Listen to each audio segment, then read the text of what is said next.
All right. Good evening, everyone. Welcome to the Winnebago County Board meeting. Tonight is Thursday, September 28th, 2023.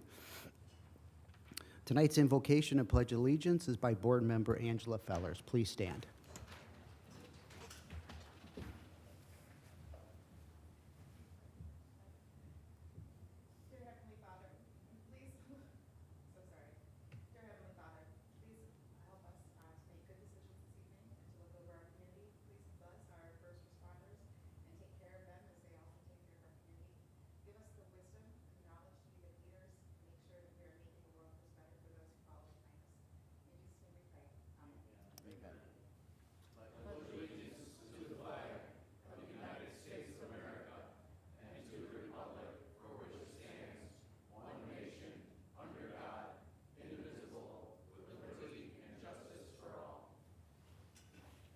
Thank you. Mr. Thompson, are there any agenda announcements this evening? No announcements for the agenda. Thank you. Thank you. Clerk Gummel, can you please call the roll? Certainly. Thank you, Chairman. Just a reminder for all public speakers, please speak in the direction of your microphone so that our recorders can pick it up. Thank you. We will start with Mr. Webster. Here. Mr. Arena. Here. Mr. Booker. Present. Mr. Butita. Here. Mrs. Crosby. Here. Ms. Fellers. Present. Mrs. Gorel. Mr. Guevara. Present. Ms. Hansard. Here. Mr. Hoffman. Present. Mr. Lindmark. Present. Mr. McCarthy. Mr. McDonald. Present. Mr. Neighbors. Here. Mr. Penny. Here. Mr. Salgado. Present. Mr. Scroll. Here. Mr. Sweeney. Present. Mr. Tassoni. Present. Mr. Thompson. Here. Thank you all, Mr. Chairman. 18 board members present, 2 board members absent. Very good. We do have a quorum this evening. Under awards, presentation, public hearings, and public participation, we do have 3 speakers this evening. I'll read a short comments and then call you up individually. So the comments shall be limited to 3 minutes. Speakers may not address zoning matters which are pending before the ZBA, zoning committee, or the county board. Personnel matters or pending or threatened litigation may not be addressed in open session. An individual may speak a maximum of 3 times per calendar year on the same topic. This prohibition shall include the repetition of the same topic in a statement on what is purported to be a different topic.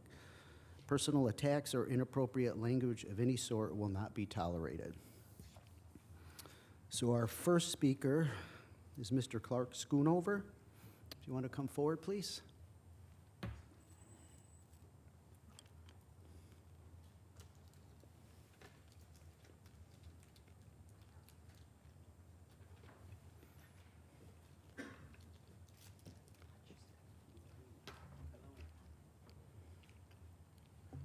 Thank you.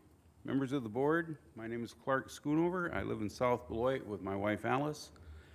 We're concerned citizens of Winnebago County. Alice has served on the South Beloit School Board, the South Beloit City Council, both as a commissioner and as mayor.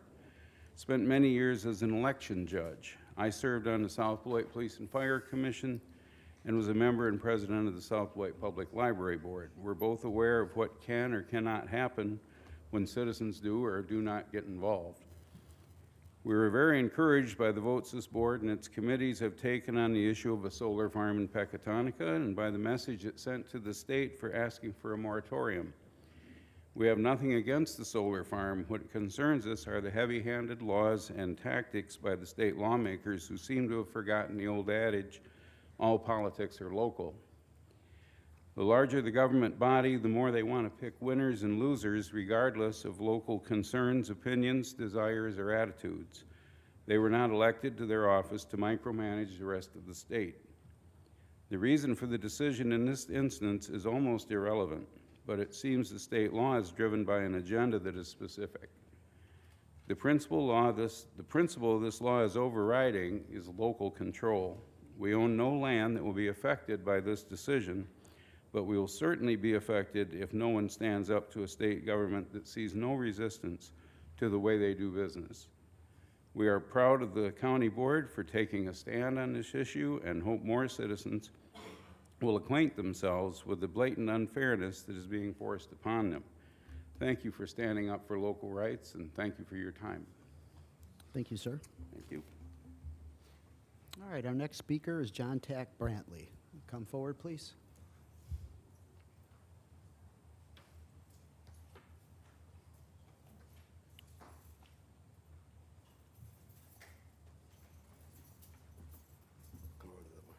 I'm finna jump into this is a very educational event. I've been taking the City Hall. It's the first time they ever been to the Winnebago County board meeting. So this is a historical moment for our Lewis Lennon kids that's here today. I want to give honor to the chairman, give honor to the board members, and most of all to the citizens that's watching this. I want to start off by saying this here summer we have been meeting with Dr. Reed. We have 17 different ministers. Pastor Maurice West Sr. is on the board 100%, and Pastor Hightower is on board 100%. Eliminate Racism been at the meeting.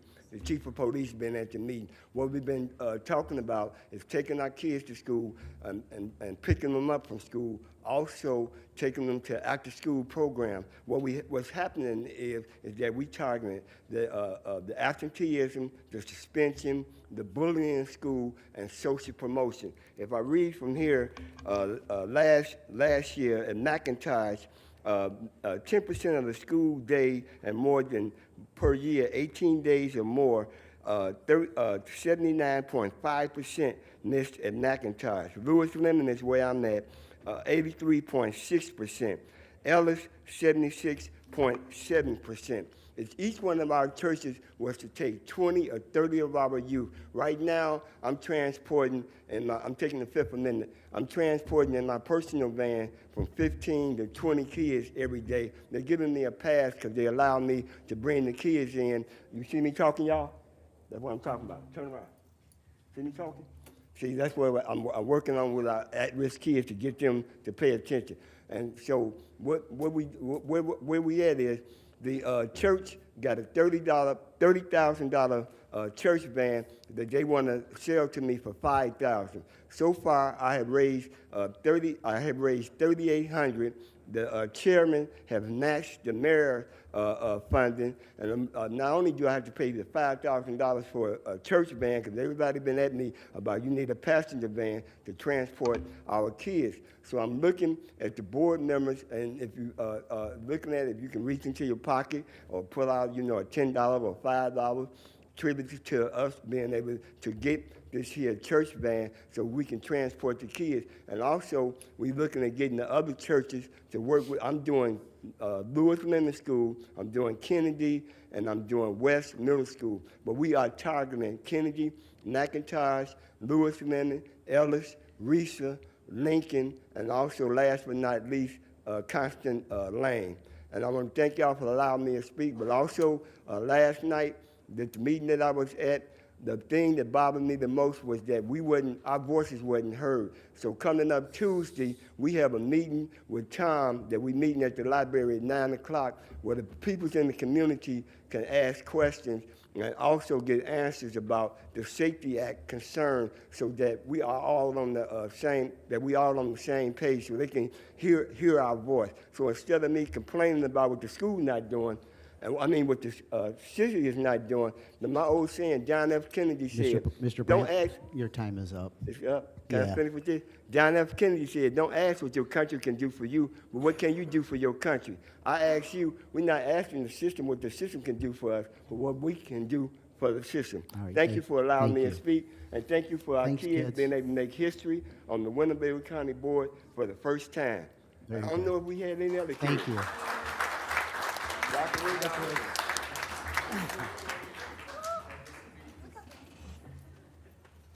All right. Thanks, John. All right. Our next speaker is Kirk Williams. Come forward, please.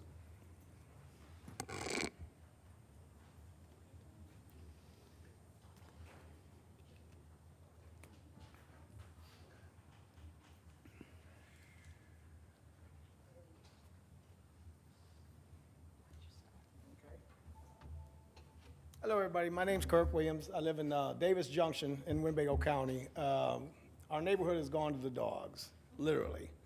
We have one rental property that the last time they were out, there was 7 dogs on a 5-acre property. They siphon them in and out. They're not pets. They're commodities. They find dogs, bring them in.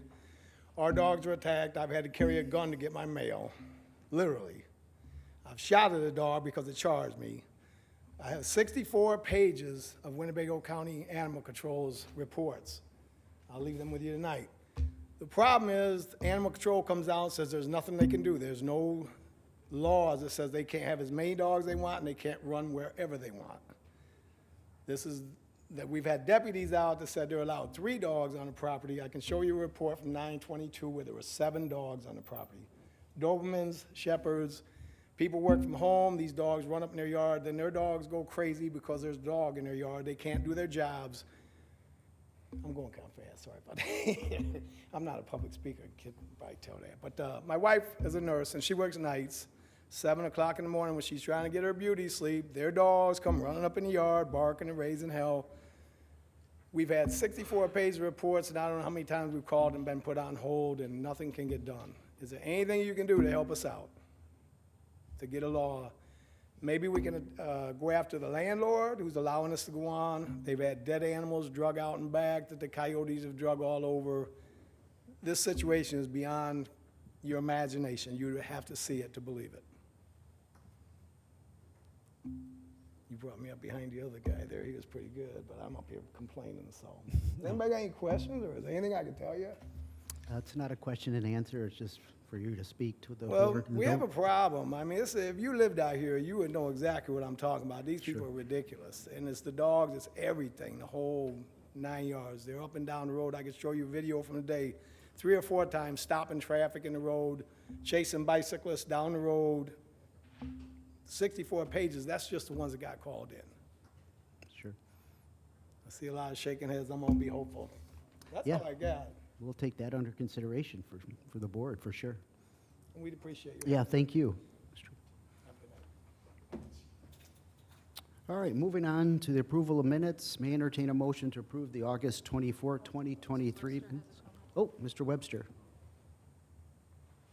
Yeah, I'll approve the minutes, but before that, I want to back up a bit about the speaker. What he was just talking about there.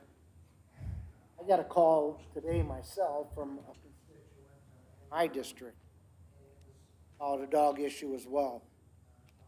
Incessant barking of a dog. Noise in that.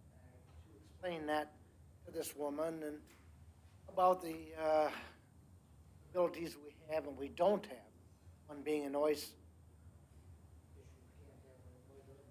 So at any rate, what I'm getting at is I would like to ask our state's attorney's office, couldn't take a stronger look or a different approach looking at these issues, not just the noise issue from barking dogs, because I've heard it so many times. What he's talking about too is that the dogs, number of dogs on a parcel of land, how many can they have? Can't we somehow have a nuisance specifically addresses dogs, animals running at large, noise? Issue I had today with the constituent, dogs weren't running loose, Barking. tied to a short chain to the back of a building. Called about that, animal services. Animal services looked, and all they can do is take a look to see if the animals have food and water. If they got that, there's nothing else they can do. Dogs might be on a 6-foot chain tied to a block of cement or something. So we need to take a harder issue. Look at these.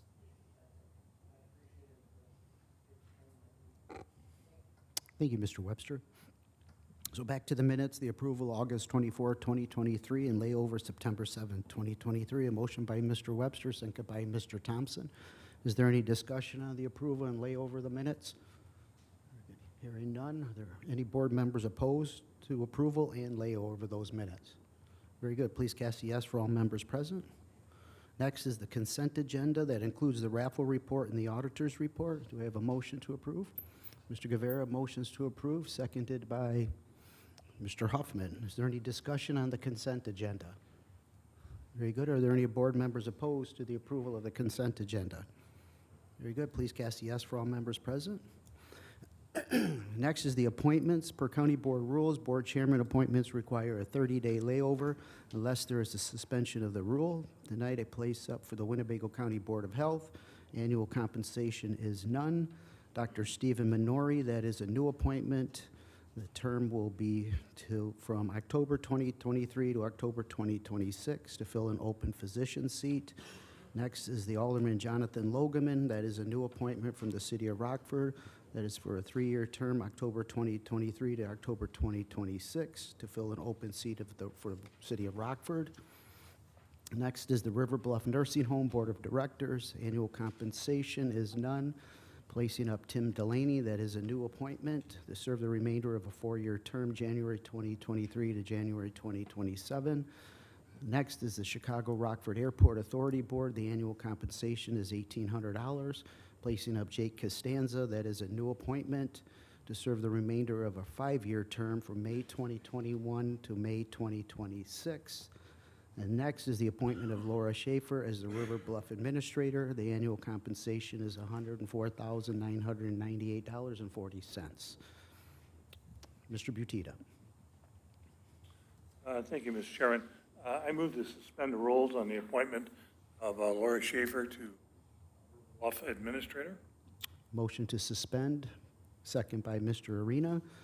Are there any board members opposed to this suspension? We can't discuss during suspension. Is there any board members opposed to this suspension? Very good. Please cast a yes for all members present. The rules are suspended. Mr. Butita. I may speak to that. 2 years ago, Go ahead and make the motion first, the second, and then you can speak to it. I moved that, I'm sorry.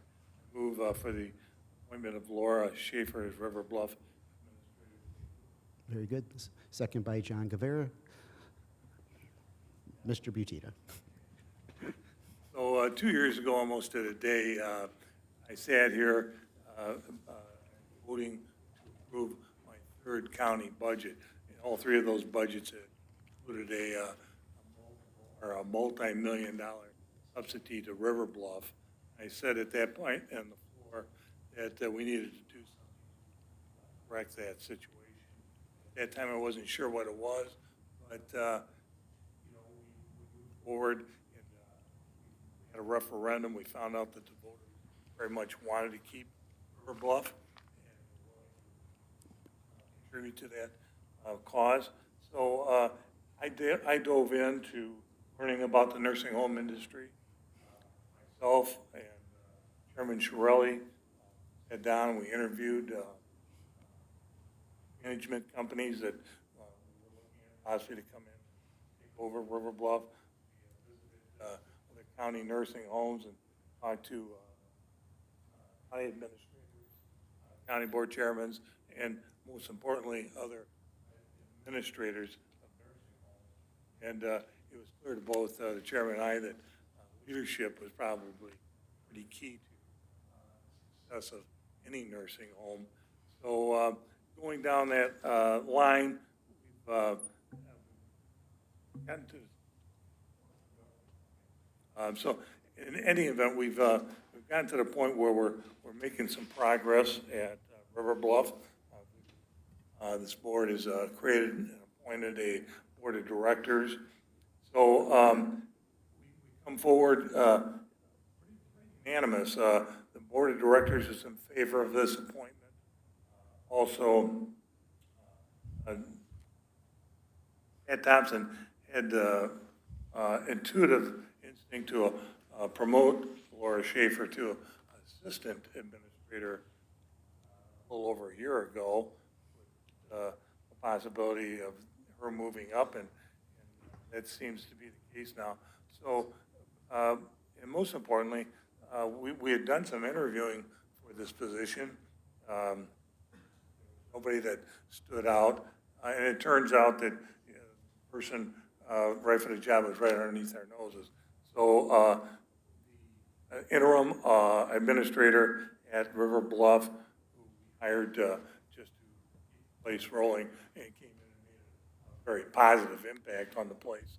He has now moved on, and he's highly recommending Laura for the position.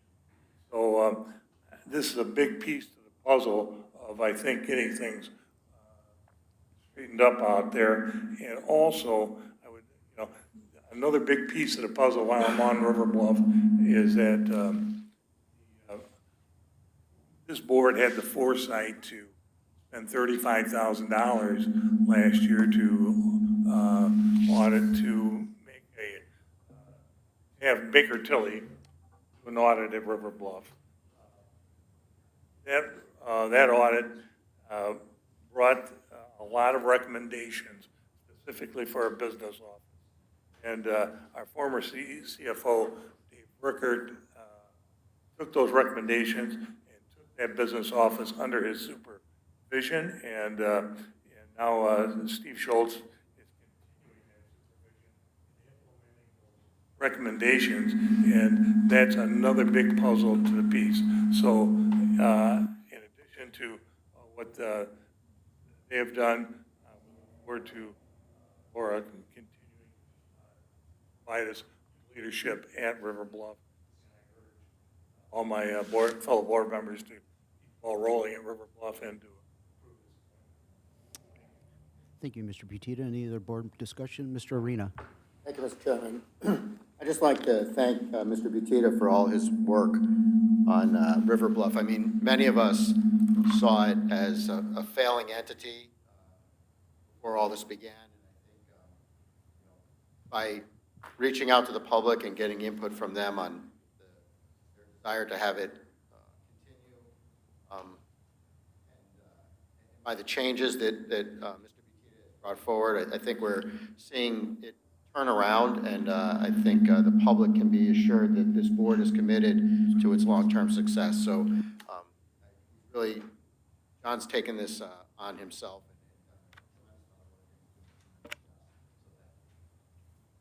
Yep, thank you. Any other board discussion concerning the appointment of Laura Schaefer for the River Bluff administrator position? Mr. Chairman, Yes. thank you. I'd like just to have Laura stand so she can, so you can recognize her, Laura Schaefer. She's been with us for 3 years now out at River Bluff and has served as the infectious control administrator. And then, like Mr. Butita just said, she was promoted to the assistant administrator and also filled in for a short period as interim administrator. So I'd like to formally introduce Laura to the board and welcome her as our new River Bluff administrator, assuming the board affirms the vote. Thank you. Thank you, Mr. Thompson. Any other discussion, comments? Very good.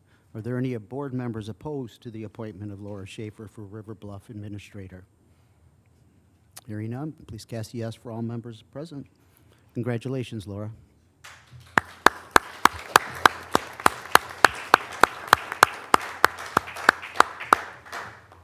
Okay, we'll move on to the reports of standing committees. First committee is the Finance Committee. Mr. Butita.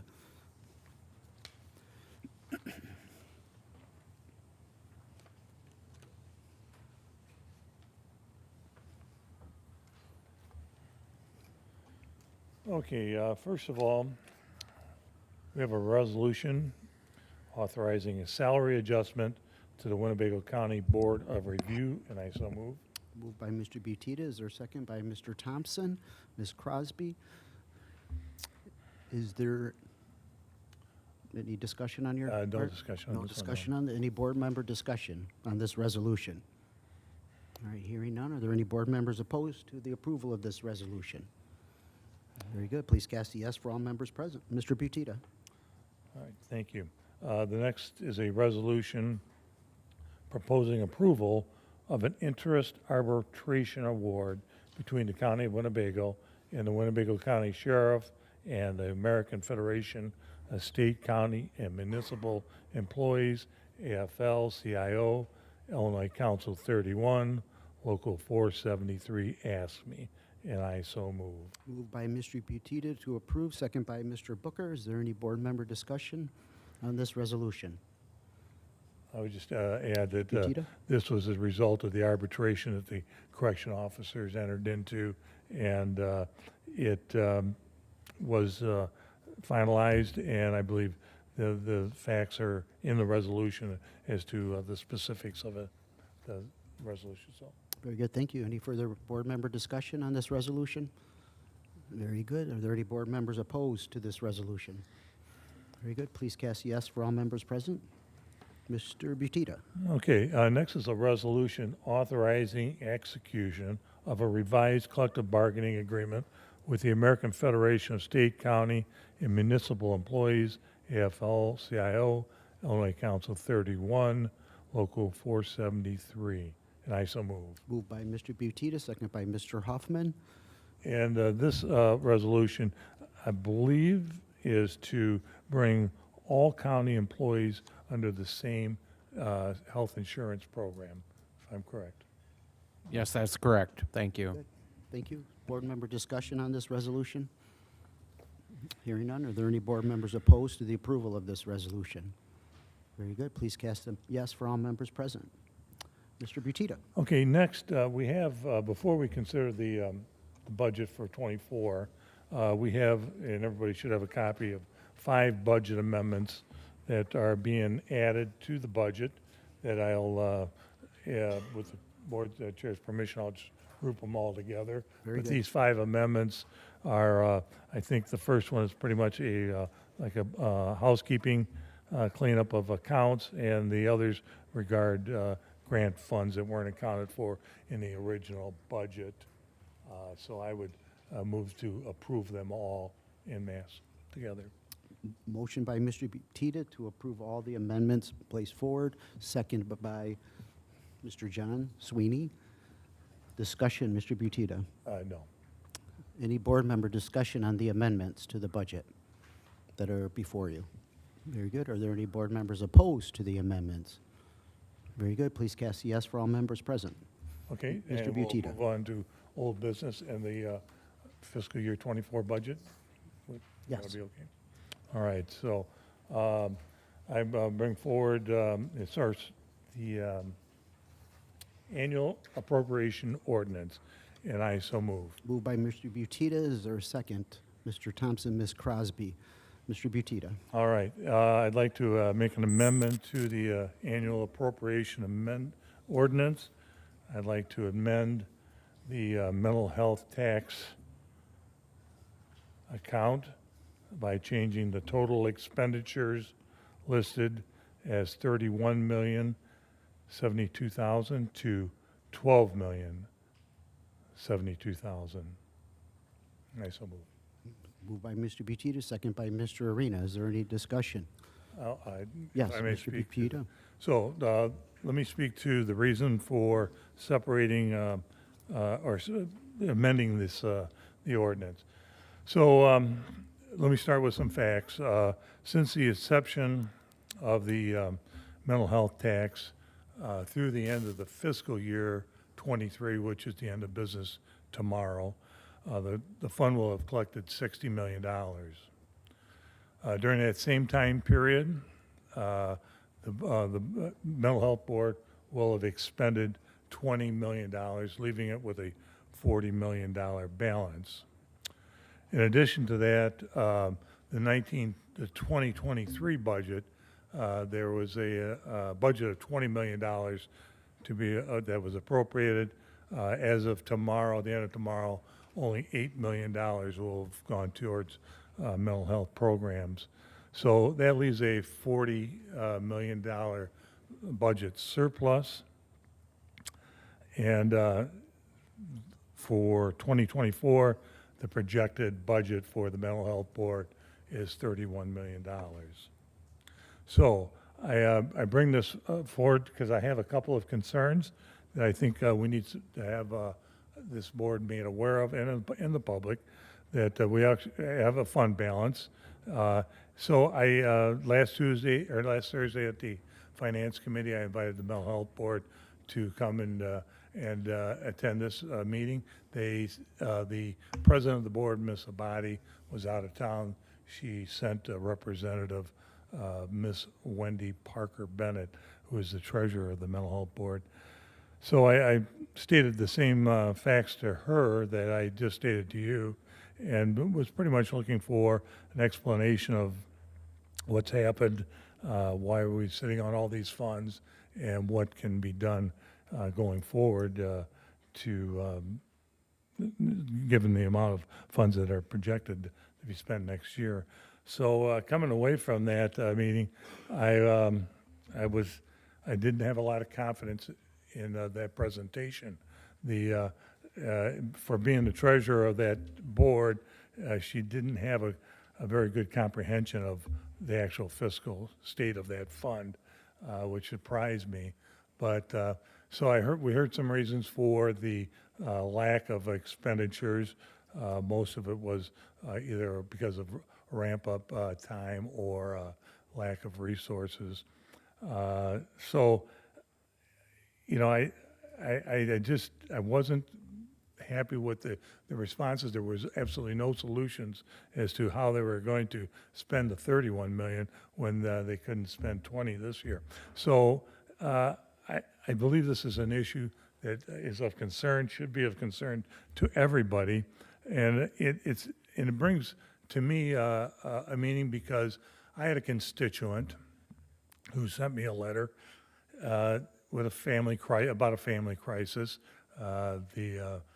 She had a son-in-law that was threatening harm to himself and to his family members, this woman's daughter and grandchildren. She rightly called 911 right away. The Mental Health Board has created a fantastic program where when these type of calls come in, a first responder is paired up with a mental health board professional to go and diffuse the problem.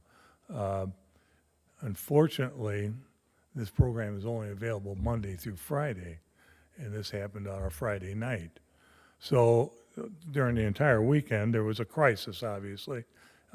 She pulled her daughter and the kids out of that house, and the crisis co-response team did finally show up on Monday morning, and they resolved the problem. And fortunately, God bless that nobody was injured.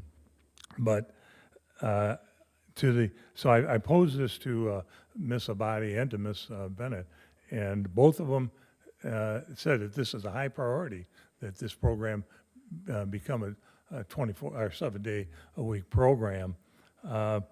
That's encouraging, but the only problem is this incident I just told you about happened a year and a half ago, and today we still have only a five-day program, so there has been no progress on that, which is disheartening. And the other point that is discouraging to me is that along the lines of suicide prevention, we have an organization in our county called Marshmallow Hope, who I'm told does great work. Board members Lynn, Mark, and Crosby have told me they're familiar with the program, and both told me they do good work. They applied for a mental health board grant and were denied. The county board, if you recall, we stepped up and contributed some ARP money as a grant to them to keep them running. So somewhere there's a disconnect from the conversion of tax dollars to programs to help our citizens.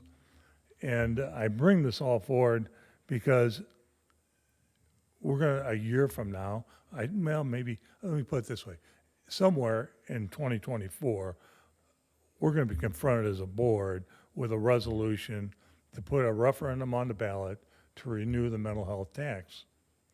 If this trend that we've been experiencing continues, we're probably going to be looking at a $50 or $60 million surplus in that account. I don't like the odds of the voters giving us an upvote on that tax. So well, I think we got a year to work on this, and hopefully we can get things so that the programs are getting to the people that need it. And I think everybody would agree that the mental health problem in this community is something that needs to have an ongoing presence. So I'll leave it at that for this time. I would say there's one other concern regarding the mental health budget, and that's regarding the administration cost. And with the chair's permission, I would ask Mr. Arena to address that issue. Mr. Arena, I know, yeah, he had his hand up first, and, I don't mind if Mr. no, that's fine, I just saw his first, so. No, go ahead, Mr. Neighbors. Okay, so I have a lot of issues with what's going on with the withholding money from the mental health board. Number one, it really doesn't matter because you can only hold it for 3 months, and we don't have any expenses going out. I mean, any grants to pay right away. But two is just petty dispute when between two organizations. One organization doesn't know how to run the other organization. And so just because you don't get your way, you want to withhold something just to send a message. The mental health board, the reason why the way the mental health board operates, it operates giving grants on reimbursement format. So you have to perform the duty before you get your money. So the reason why we're allocating all the money to the programs, we have the budget so they can get the full amount of the money.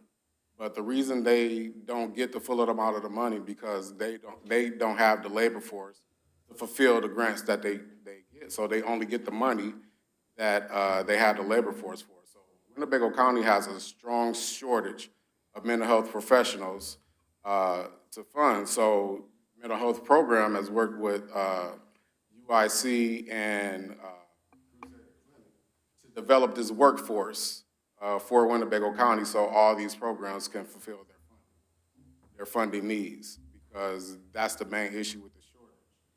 Then I gave everybody some paperwork right here. I put on everybody's desk. You have a problem, the Finance Committee has a problem with the expenses, the administrative expenses of the Mental Health Board. R1 has done a wonderful job in implementing the services that we were able to provide.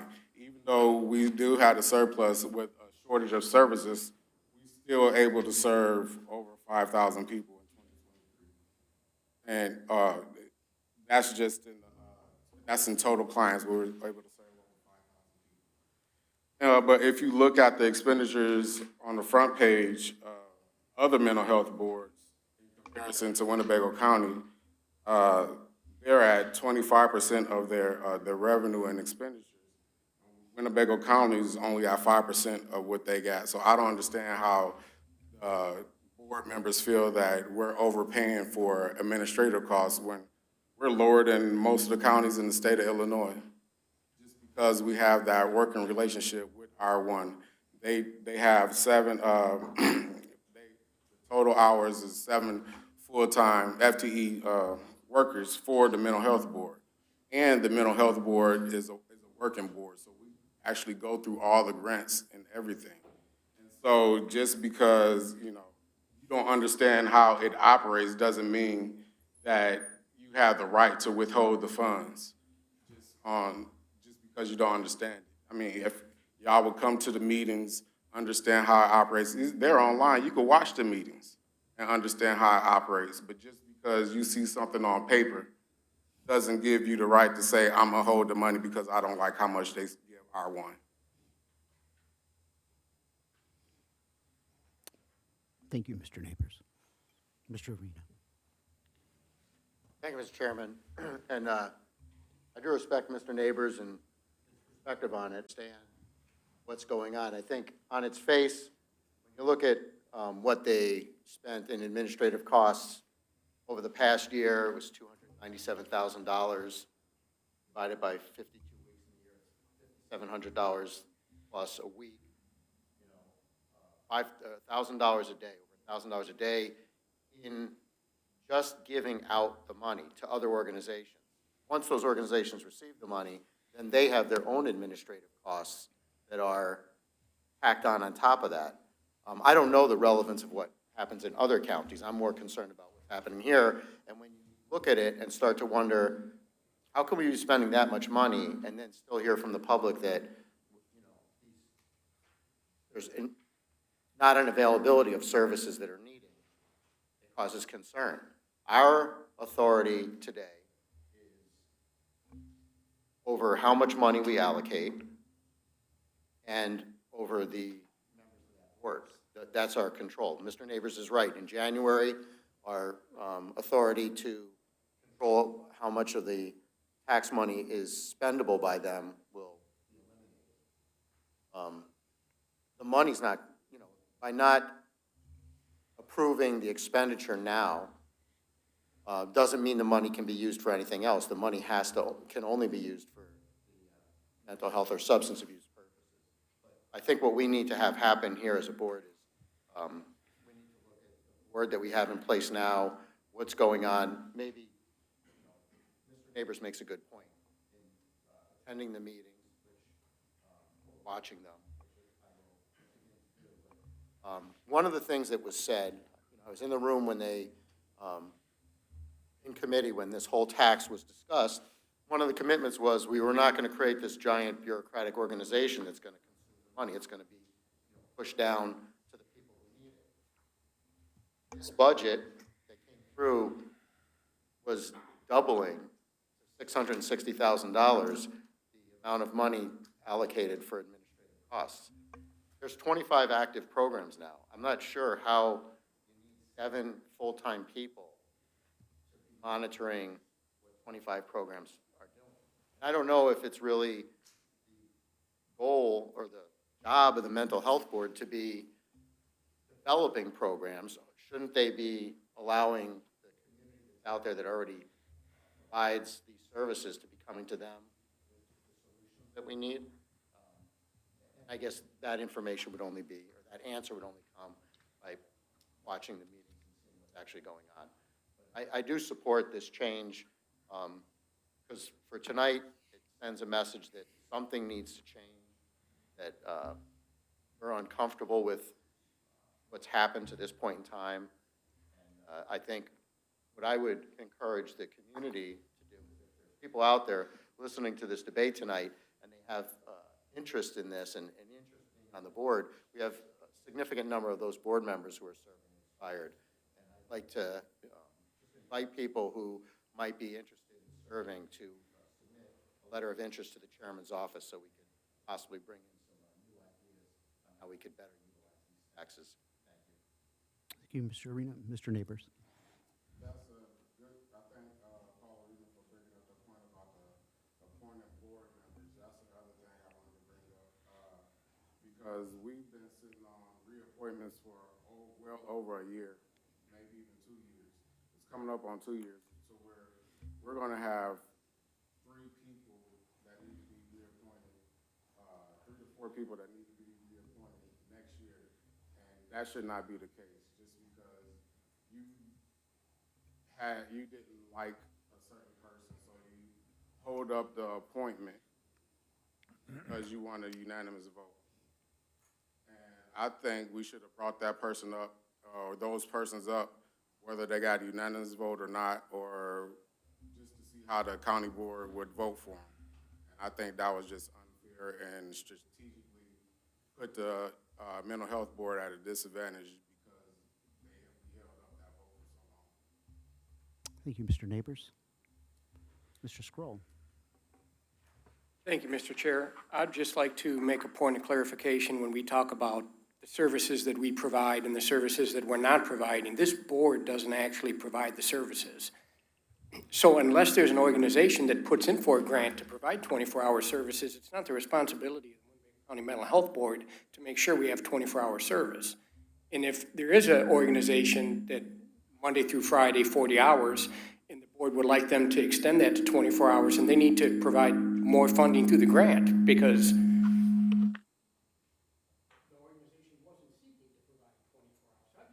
make sure everybody understands that it's not the board that's not providing these services. It's not something that they're lacking. To Mr. Neighbor's point, sometimes these organizations don't even have the manpower to provide 24-hour services. So I just wanted to make that point clear, that don't put that on this board. That's on these individual organizations to provide the services and request the money to be able to provide the services. Thank you, Mr. Scroll. Mr. Guevara? No?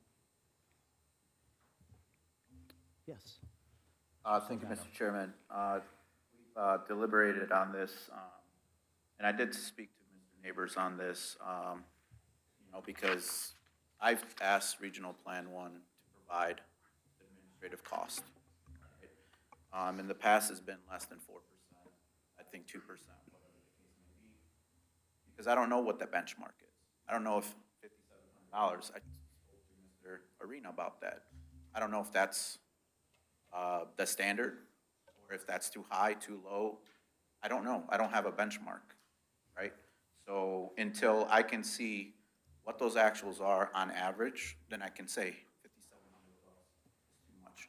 Could be $3,500, $2,500. Those are valid questions, right? But we don't have that information. So I can't just say $5,700, whatever it is way too much from that perspective, right? So, I did a quick calculation. He was there, everybody was there. I came 7.5%. I took the 600,000 divided by 8 million, gave me 7.5%. 10% on average, non-for-profits, government contracts, grants that we have out there. That's kind of a regular 10% administrative cost. Now, I'm not saying that administrative cost is strictly to administer the program, like monitor them. I'm sure there's overhead, insurance, et cetera, whatever the case may be. So that is part of it from that perspective. So from my perspective, it's a moot point because at this point in time, they're only spending, $8 million, whatever, and Mr. Schultz can give us those numbers. They're asking 18 million or whatever the number was that they want.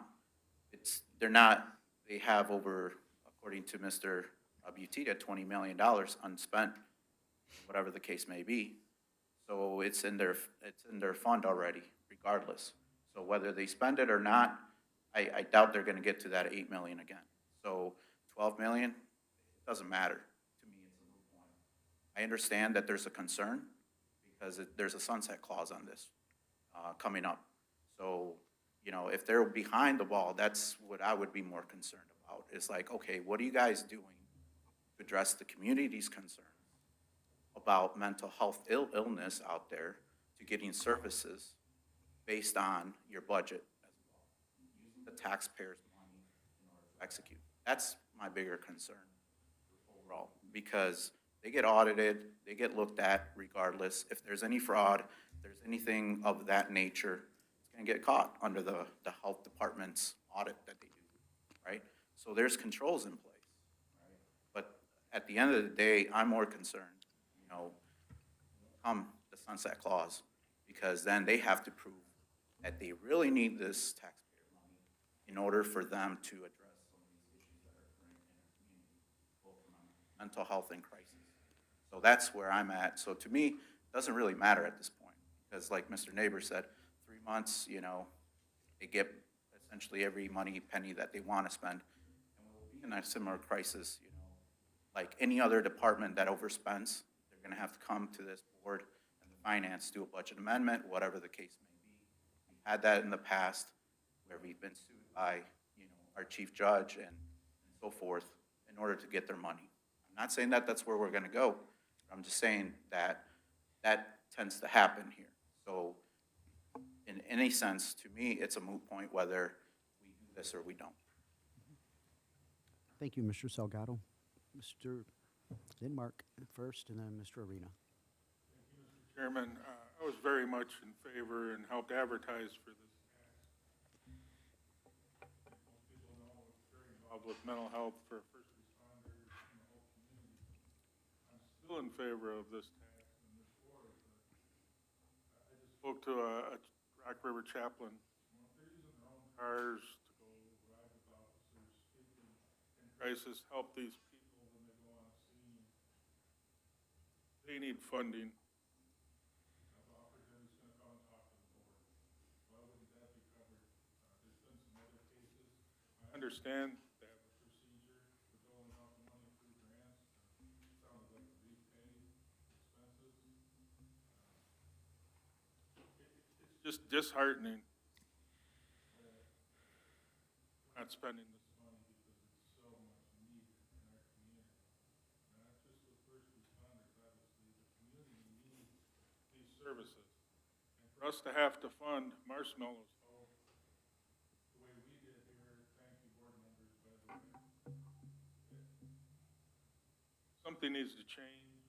I'm still for it. It's needed, but I don't really understand why we're not spending any money on this program. I've not been to a meeting. I will plan to attend. Let's get something changed and get through and start helping the community. That's my point here. Thank you. Mr. Arena first, and then Mr. Neighbors. Thank you, Mr. Chairman. I just wanted to follow up on Mr. Salgado's point, and I thought he and I had a good conversation about this and brought up that idea of, okay, like a 10% threshold, which, you know, some percentage threshold of allowable expenses makes sense to me. And I reached out to Ms. Larson-Bennett after the Finance Committee meeting to say, can you give me what your total administrative cost is down the line of all the grant recipients, because, you know, we, or I guess the board, somebody needs to decide, are you going to allow every entity that touches the money to utilize 10% of it for administrative costs as it passes through? Because that would be a lot. I mean, you know, if they get $20 million, you know, are we really okay with, you know, allowing $2 million a year in administrative costs just to give the money to other organizations who then in turn would be able to do 10%? And that, in my conversations, this isn't something on the administrative costs that just came up recently. I've had conversations with board members over the last several years, and really what I'm looking for is some kind of ceiling to say, okay, we believe that in ongoing, you know, as we move forward, that we should be able to operate this on, well, like say this year they did 300,000. If they said, okay, that's about right, we can, moving forward, 300,000 should be about what we need for the operation of the board's administrative functions to give the money. Then I'd feel more comfortable. But when we see it going, the first year it was 160, then it was 260, then it was 460 budgeted. They budgeted 460, they did only spend 297. Next year budgeted 660.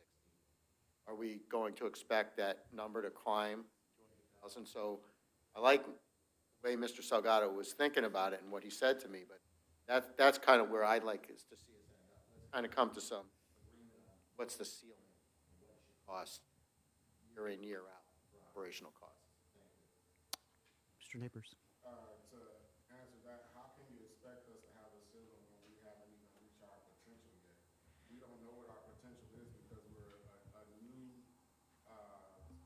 new entity in the community. The first year we serviced 15 grants. The next year 25. We're up to 44 grants right now. And each time we get more grants to monitor and service, that raises the administrative costs. Administrative costs is not only just the man hours, it's the technology that goes into it, it's the not the advertising, but the marketing that goes into it, and it's the legal services that go into it, the insurances that go into it. The larger we get, the bigger our insurances go, the more our insurance goes. So how can you say we're growing right now, we haven't reached our plateau yet, and we're still trying to get those programs going, especially, you know, we had our scan for services. We have a desperate need to service the the infant and early childhood. We have a surplus because we really want to get those programs going. There's no one to work those programs. There's not a child psychiatrist in the whole county of Winnebago. And that's going the same for the United States around. It's a shortage of child psychiatrists. And if you look at the graph I gave you, that's the lowest client served in Winnebago County. So, and if you want to take all the money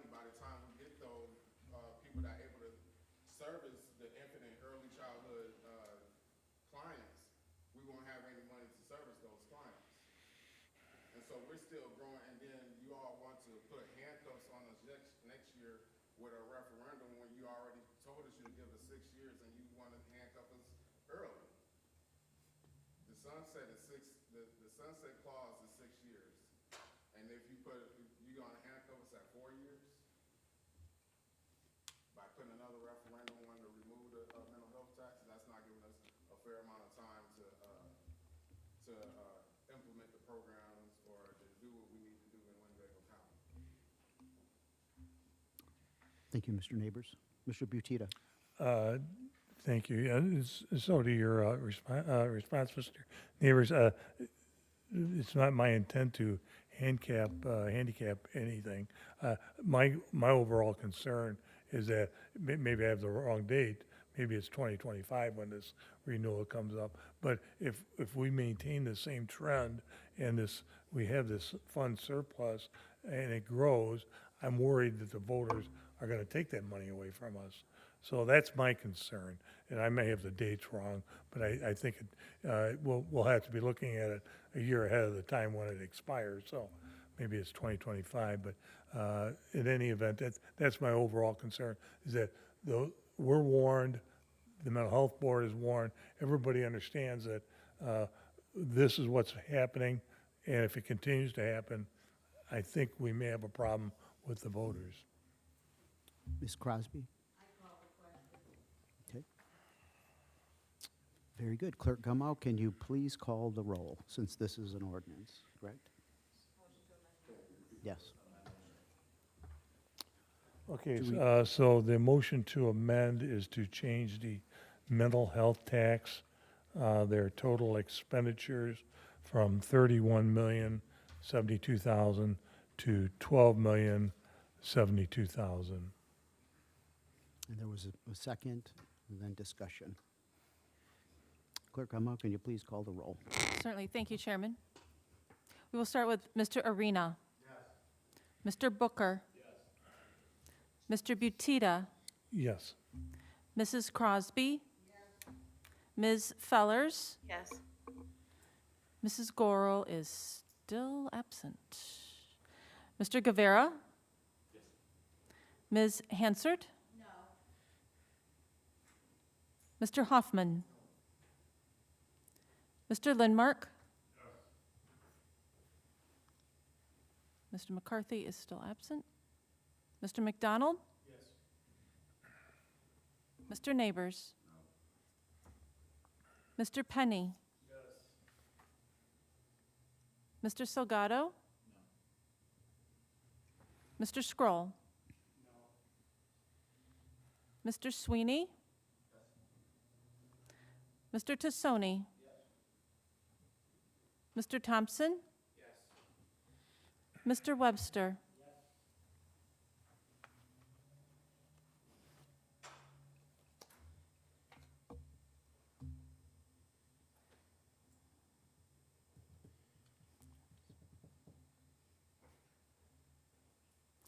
Mr. Chairman, we have 13 yes, 5 no, and 2 board members absent. Very good. The item has been approved. Okay, then I move to approve the amended annual appropriation ordinance, and I would like to speak to Moved by that. Mr. Butita to approve the amended ordinance, second by Mr. Guevara. Is there any discussion? If I may. Yes. So I just wanted to point out the highlights of this budget. And first of all, I'd like to thank the administration, specifically the finance office, headed up by Mr. Schultz, and all the effort that everybody puts into putting this project together. It's easily the largest endeavor of the year. So thank you to everybody that's had input, and we appreciate your efforts.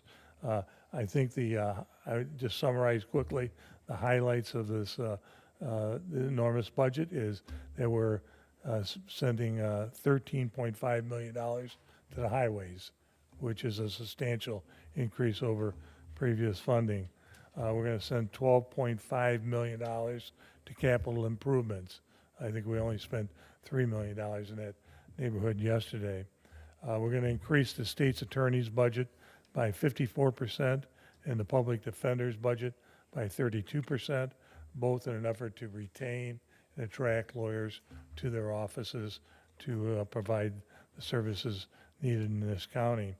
Then also, River Bluff. We've increased the funding for River Bluff by 1.5 million. And hopefully this will be the first year that, or 2024 will be the first year that River Bluff comes in with a balanced budget in some time. With that spending, it leaves both the general fund and the PSST funds, both with very healthy balances, and so I encourage a passage of this budget. Thank you. Mr. Guevara, you had your hand up.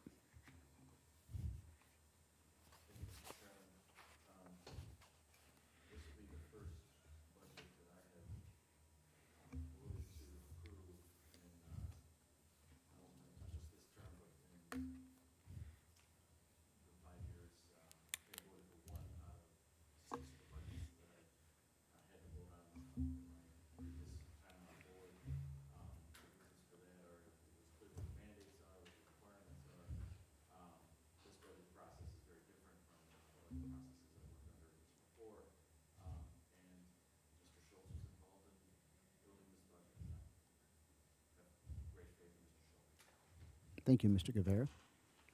Board member discussion? It's a roll call, correct? Clerk Gamal, can you please call the roll? Certainly. Thank you, Chairman. We will start with Mr. Booker. Yes. Mr. Butita. Yes. Mrs. Crosby. No. Ms. Fellers. Yes. Mr. Guevara. Yes. Ms. Hansard. No. Mr. Hoffman. No. Mr. Lindmark. Yes. Mr. McDonald. Yes. Mr. Neighbors. Yes. Mr. Penny. Yes. Mr. Salgado. Yes. Mr. Scroll. Yes. Mr. Sweeney. Yes. Mr. Tassoni. Yes. Mr. Thompson. Yes. Mr. Webster. Mr. Arena.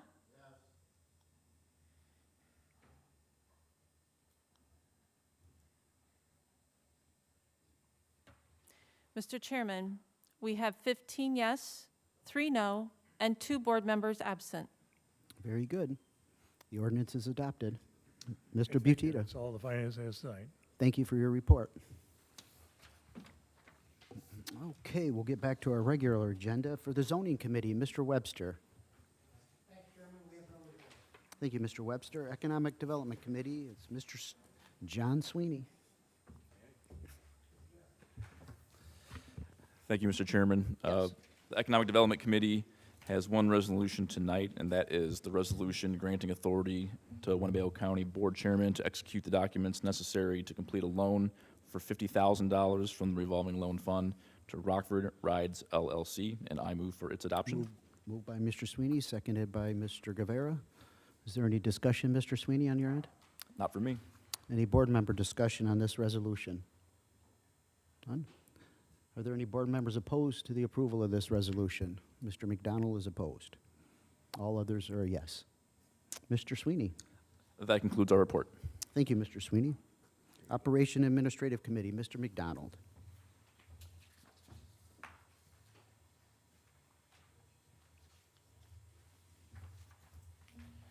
Thank you, Mr. Chairman. This was read in from the other meeting. This is ordinance amending Section 2-49 duties of the County Board Chairman of the Winnebago County Code of Ordinances. And again, it was laid over from September 7, 2023, and I move. Moved by Mr. McDonald, seconded by Mr. Lindmark. Is there any discussion, Mr. McDonald? Any board member discussion on this ordinance? Very good. Clerk Gummow, can you please call the roll? Certainly. We will start with Mr. Butita. Yes. Mrs. Crosby. Yes. Ms. Fellers. Yes. Mr. Guevara. Yes. Ms. Hansard? Mr. Hoffman? Mr. Lindmark? Mr. McDonald? Yes. Mr. Neighbors? Mr. Penny? Mr. Salgado? Mr. Scroll? Mr. Sweeney? Mr. Tassoni? Mr. Thompson? Mr. Webster?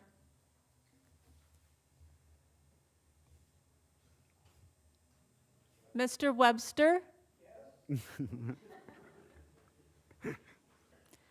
Mr. Arena? Mr. Booker? Thank you all. Mr. Chairman, 18 board members yes, 2 board members absent. Very good, thank you. Mr. McDonald. Thank you, Mr. Chairman. That concludes the report. Thank you, Mr. McDonald. Public Works Committee, Mr. Tassoni. Thank you, Mr. Tassoni. Public Safety and Judiciary Committee, Mr. Lindmark.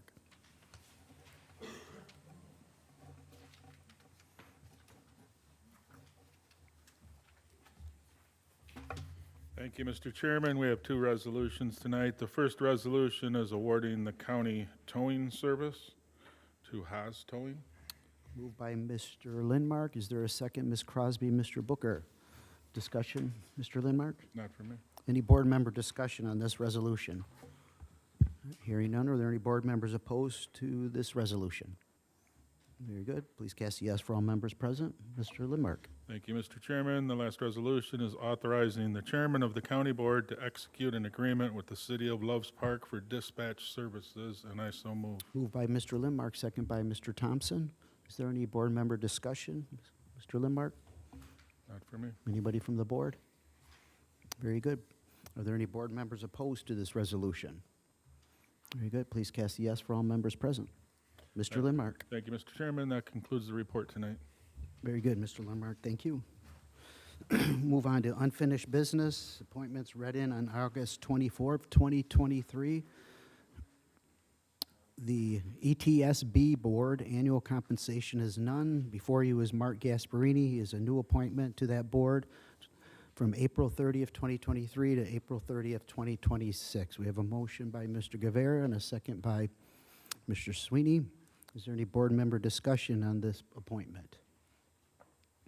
Hearing none, are there any board members opposed to this appointment? Very good. Please cast a yes for all members present. Under new business, is there any new business in front of the board? None? Announcements and communications. Clerk Lori Gummow. Thank you, Chairman. The items listed below were received as correspondence. Any board member correspondence or communications? None? Mr. Salgado. Quick, Mr. Chairman, I know that they gave an update on the 911 center, the personnel out there that are kind of under the water right now. I just wanted to follow up to see how things are going. Yep, Because that is a concern, right? absolutely. When I heard the numbers, it was shocked. We'll make sure the sheriff or chief deputy gets a report together. Thank you. Any other communications or correspondence from board members? Mr. Webster, motions to adjourn, second by Mr. Guevara. All in favor of the adjournment, say yes.